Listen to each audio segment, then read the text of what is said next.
Bismillahirrahmanirrahim. Assalamualaikum warahmatullahi wabarakatuh.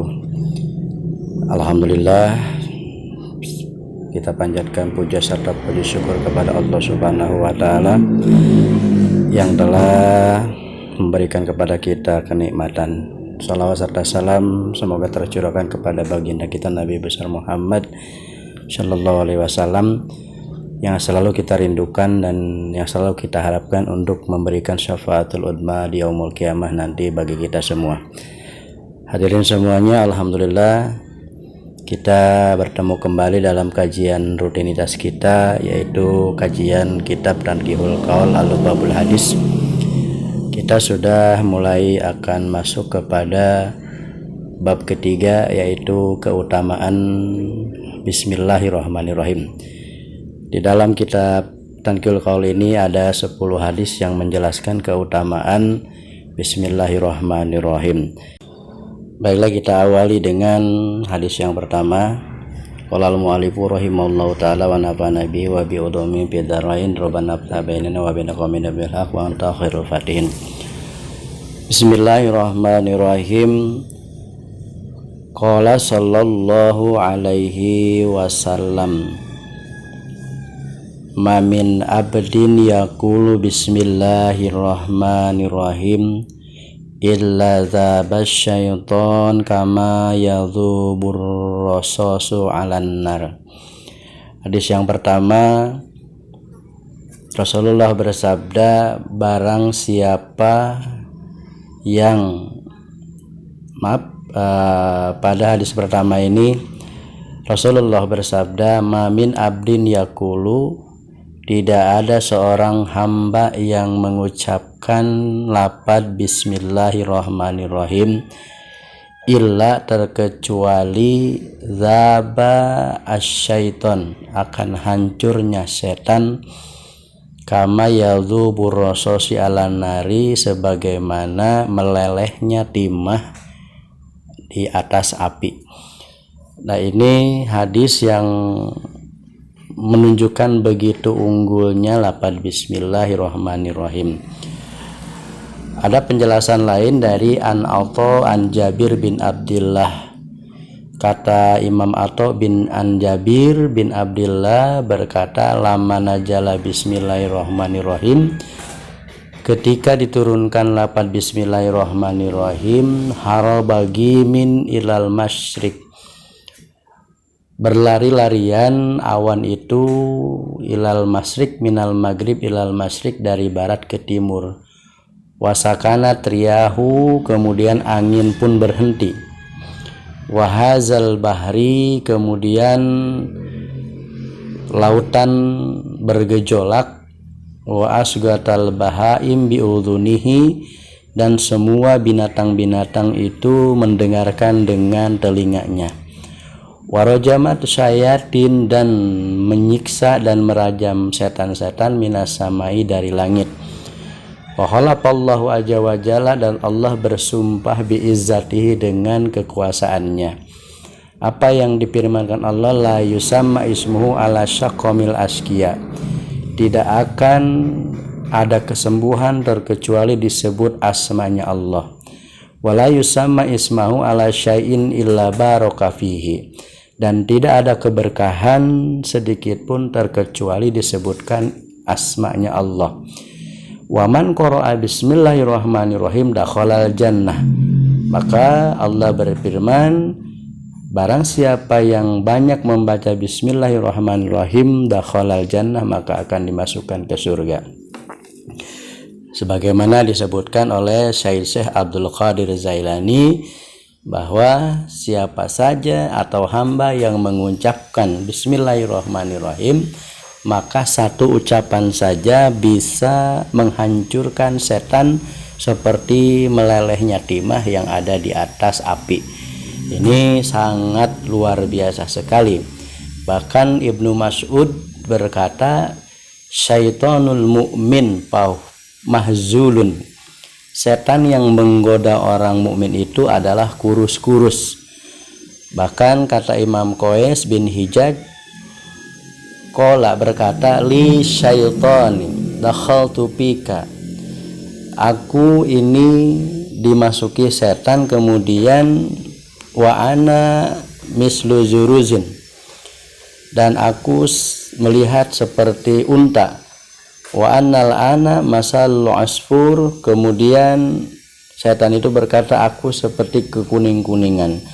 Aku tualam dalika. Terus Hizaz berkata, memang seperti apa? Kenapa seperti itu? Qala tazbini bidzikrillahi ta'ala, karena Imam Hizaz itu selalu zikir kepada Allah Subhanahu wa ta'ala, sehingga selain mengucapkan zikir juga Ibnu Hizaz ini mengucapkan dan sering mengucapkan Bismillahirrahmanirrahim, sehingga setan pun dia takut ketika masuk ke dalam raga tubuh manusia apabila mengucapkan Bismillahirrahmanirrahim itu tidak berkutik. Selanjutnya hadis yang kedua, dinyatakan oleh Rasulullah sallallahu alaihi wasallam, "Mamin abdin yaqulu bismillahirrahmanirrahim illa amarallahu ta'ala al-kiramal katibin ayyaktubu bi diwanihi arba'umi sanatin." Hadis yang kedua menyatakan, kata Rasulullah, tidak ada seorang hamba pun yang mengucapkan bismillahirrahmanirrahim terkecuali amarallahu ta'ala, Allah memerintahkan kepada kiramal katibin, malaikat pencatat amal. Untuk apa? Ayak tubuh, untuk menuliskan, mencatatkan pidiwanihi, di dalam buku catatan amal orang tersebut, arba'u mi'ati hasanatin, 400 kebaikan. Banyak sekali ini 400 kebaikan yang tidak terhingga oleh kita. Bisa jadi ibadah-ibadah yang kita lakukan ini bisa ternilai lebih dari 400 kebaikan dengan hanya banyak membaca lafaz bismillahirrahmanirrahim. Jadi banyak-banyak membaca bismillahirrahmanirrahim akan dicatat amal kita. Satu amal itu berlipat ganda, yaitu dengan 400 kebaikan di dalam buku catatan amal kita. Baiklah hadirin semuanya, kita masuk kepada hadis yang ketiga dalam keutamaan bismillahirrahmanirrahim. Wa qala sallallahu alaihi wasallam, man qala bismillahirrahmanirrahim marratan, man qala bismillahirrahmanirrahim marratan lam yabqa min dunubihi dzarratun. Man qala, barang siapa yang mengucapkan bismillahirrahmanirrahim, lafaz bismillahirrahmanirrahim marratan, satu kali, maka lam yabqa min dunubihi dzarratan, maka tidak akan tersisa satupun dosa-dosanya, meskipun dosanya itu tersisa seperti biji sawi. Begitu banyak dosa yang begitu menumpuk, terutama dosa-dosa kecil kita, maka dengan banyak membaca bismillahirrahmanirrahim. Di sini Rasulullah mengatakan cuma satu kali mengucapkan bismillahirrahmanirrahim, maka tidak akan tersisa sedikit pun dosa-dosa kecil kita, meskipun sisanya seperti biji sawi atau biji bayam yang begitu kecil, maka itu akan hilang dengan membaca bismillahirrahmanirrahim, meskipun hanya dengan satu kali. Bagaimana kalau dengan beberapa kali? Maka itu pun ganjarannya akan berlipat ganda. Satu kali saja dosa-dosa kita akan hilang, dan dosa-dosa kita tidak akan tersisa dengan satu kali membaca bismillahirrahmanirrahim. Apalagi kalau kita banyak membaca, atau beribu-ribu atau beratusan-ratusan ribu kita membaca lafaz bismillahirrahmanirrahim, ini sudah pasti dosa-dosanya akan hilang. Tak tersisa sedikit pun, yang ada adalah kebaikan-kebaikan yang membuat nanti tercatat oleh malakul katibin di dalam buku catatan amal kita ini. Kemudian di hadis yang keempat, Rasulullah bersabda, wa qala sallallahu alaihi wasallam, man kataba bismillahi fazawada ta'liman lillahi ghufira lahu ma taqaddama min zambihi wa ma ta'akhkhara. Rasulullah bersabda, man kataba bismillahi, barang siapa yang menulis lafaz bismillah barang siapa yang menulis rapat bismillah fazawwada, kemudian tulisannya dibaguskan dengan tujuan apa? Ta'diman lillah, mengagungkan Allah. Ghafarallahu ma taqaddama min dzanbihi wa ma ta'akhkhar, maka dosanya akan diampuni, dosa-dosa terdahulu, dosa-dosa yang akan datang. Ini hanya menuliskan saja, menuliskan lafaz bismillah saja, hanya dengan mengindahkan lafaz bismillah saja, ini bisa menjadikan menghapus dosa-dosa kecil kita. Adapun kebaikan-kebaikan ini memang sebagian orang mengatakan bahwa hadis ini adalah doib, tetapi di dalam kedoiban atau maudhu ini, kalau hal-hal yang baik itu bisa dijadikan acuan atau bisa dijadikan untuk tambahan amal-amal kita meskipun ini adalah maudhu, sehingga mengindahkan lafaz bismillahirrahmanirrahim ini tujuannya mengagungkan Allah, bukan tujuan untuk apa-apa, tetapi tujuannya untuk mengagungkan Allah. Begitu indah lafaz bismillahirrahmanirrahim, kemudian diagungkan oleh yang nulisnya, ditulis dengan indah juga, maka ini bisa menghapus dosa-dosa kecil yang terdahulu dan dosa-dosa kecil yang akan datang. Di dalam hadis yang kelima, waqala sallallahu alaihi wasallam, idza kataba ahadukum bismillahirrahmanirrahim, barang siapa di antara kalian yang menulis lafaz bismillahirrahmanirrahim, falyamuddu ar-rahman, kemudian memanjangkan lafaz ar-rahmannya.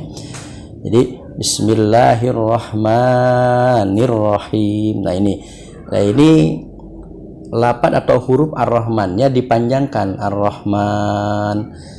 Maka kata Rasulullah sallallahu alaihi wasallam, ini akan menjadikan ciri atau perhiasan-perhiasan apa yang ada di langit dan di bumi yang Allah ciptakan ini. Manakah dari ciri-ciri dengan ditulisnya atau dipanjangkannya lafaz ar-rahman pada kalimat bismillahirrahmanirrahim? Cirinya adalah innallaha subhanahu wa ta'ala zayyana sama'a bil kawakib. Sesungguhnya Allah menghiasi langit-langit itu dengan bintang-bintang yang gemerlapan. Kemudian wa zayyanal malaika bi Jibril, perhiasannya malaikat adalah malaikat Jibril. Wa zayyanal jannah bil khuri wal khusur, perhiasan-perhiasan surga itu adalah dengan bidadari-bidadari dan istana-istana yang megah. Wa zayyanal anbiya bi Muhammadin sallallahu alaihi wasallam, dan perhiasannya para nabi adalah dengan adanya Nabi Muhammad sallallahu alaihi wasallam. Wa zayyanal ayyam bi yaumil jum'ah, dan perhiasan-perhiasan hari itu adalah dengan hari Jumat. Wa zayyanal layali bi lailatul qadar, perhiasan malam dengan malam Lailatul Qadar. Wa zayyana syuhur bi syahri Ramadan, perhiasannya bulan-bulan itu adalah dengan adanya bulan Ramadan. Wa zayyanal masajid bil Ka'bah, perhiasan-perhiasan masjid adalah dengan Ka'bah. Wa zayyanal kutubi bil Qur'an, dan perhiasan-perhiasan kitab-kitab Allah adalah Al-Qur'an.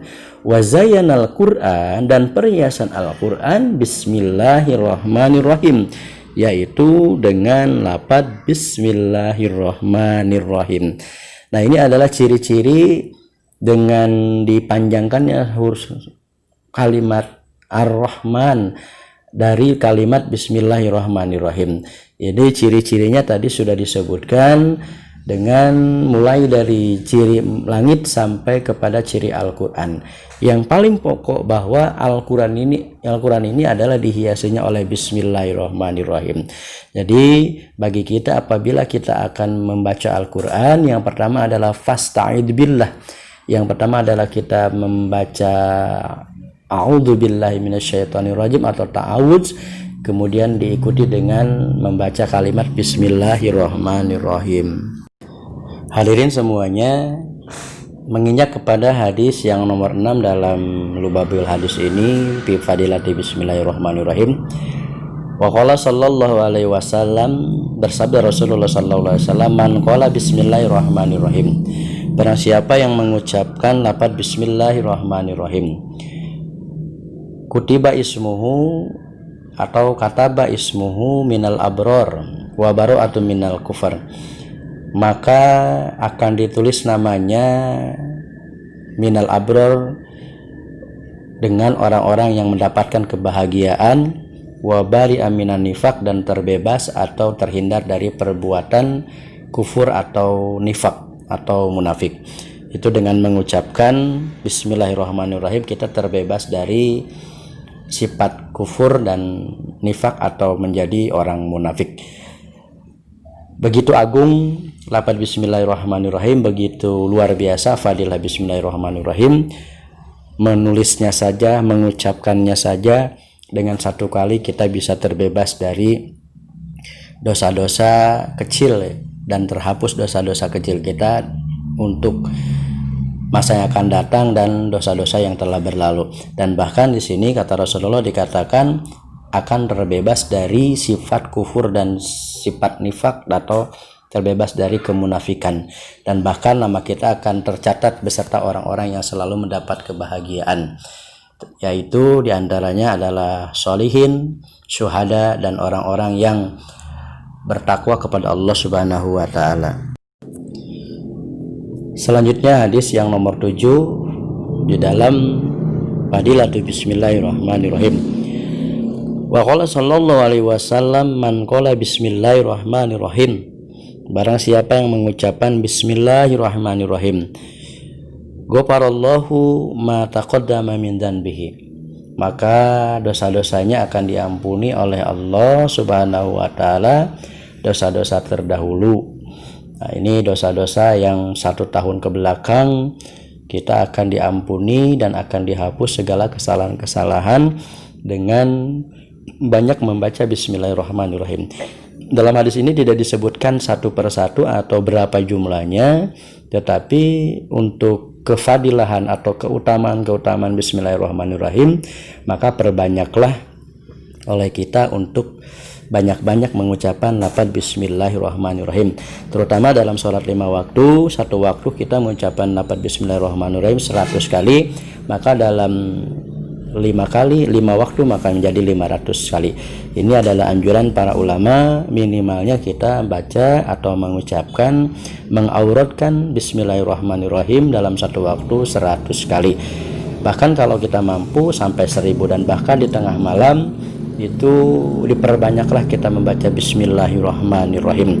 Semoga pembahasan beberapa hadis dari hadis nomor 1 sampai hadis nomor yang ke-7 ini tentang fadilah bismillahirrahmanirrahim bisa menjadikan motivasi bagi kita semuanya untuk lebih taat lagi kepada Allah, agar kita mendapatkan karunia dan keberkahan dalam kehidupan kita, terutama dengan ibadah-ibadah yang wajib serta mengauratkan bismillahirrahmanirrahim. Karena keutamaan bismillahirrahmanirrahim itu begitu banyak. Nanti kita akan jelaskan kembali sisa 3 hadis yang ada di dalam kitab bab Fadilatu Bismillahirrahmanirrahim. Mohon maaf, mudah-mudahan ada manfaatnya. Billahi taufiq wal hidayah. Assalamualaikum warahmatullahi wabarakatuh.